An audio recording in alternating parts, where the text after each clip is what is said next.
السلام علیکم محترم ناظرین گرامی، ریئلٹی وائس ٹی وی کی آج کی نئی ویڈیو میں ہم آپ کو خوش آمدید کہتے ہیں، اور آج کی اس ویڈیو میں ہم بات کریں گے حضرت سیدنا علی المرتضیٰ رضی اللہ تعالی عنہ کی منصب خلافت پر فائز ہونا۔ تو محترم ناظرین گرامی، مکمل آگاہی حاصل کرنے کے لیے اس ویڈیو کو آخر تک ضرور دیکھیے گا، اور اس کے ساتھ ساتھ اگر آپ ہمارے YouTube channel Reality Voice TV وی پر نیو ہیں تو ہمارے YouTube channel Reality Voice TV وی کو ضرور سبسکرائب کیجیے گا تاکہ آنے والی ایسی نئی ویڈیوز کا نوٹیفیکیشن آپ تک آسانی سے پہنچ سکے۔ حضرت سیدنا عثمان غنی رضی اللہ تعالی عنہ کی شہادت کے بعد باغی پورے مدینہ منورہ میں دندناتے پھر رہے تھے۔ اس دوران انصار و مہاجرین کا ایک گروہ حضرت سیدنا علی المرتضیٰ رضی اللہ تعالی عنہ کی خدمت میں حاضر ہوا اور آپ رضی اللہ تعالی عنہ کو خلیفہ بننے کا مشورہ دیا۔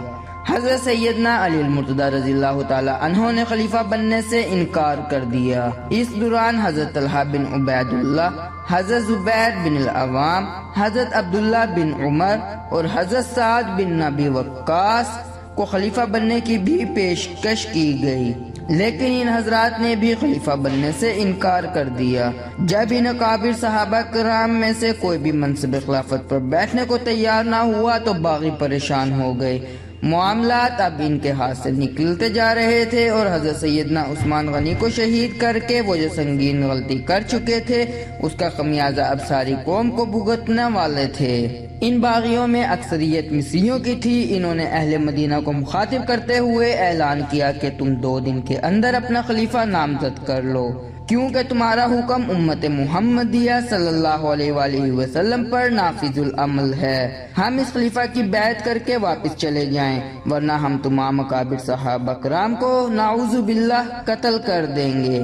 اہل مدینہ نے جب باغیوں کا یہ اعلان سنا تو وہ ایک مرتبہ پھر حضرت سیدنا علی المرتضیٰ رضی اللہ تعالی عنہ کی خدمت میں حاضر ہوئے اور آپ رضی اللہ تعالی عنہ کو خلافت کے لیے قائل کرنا شروع کر دیا، یہاں تک کہ آپ رضی اللہ تعالی عنہ نے منصب خلافت قبول کر لیا۔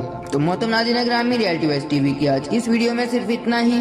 امید کرتے ہیں آج کی ویڈیو آپ کو ضرور پسند آئی ہوگی۔ اپنی قیمتی رائے کا اظہار ہمارے ساتھ کومنٹ باکس میں ضرور کیجیے گا۔ اللہ حافظ۔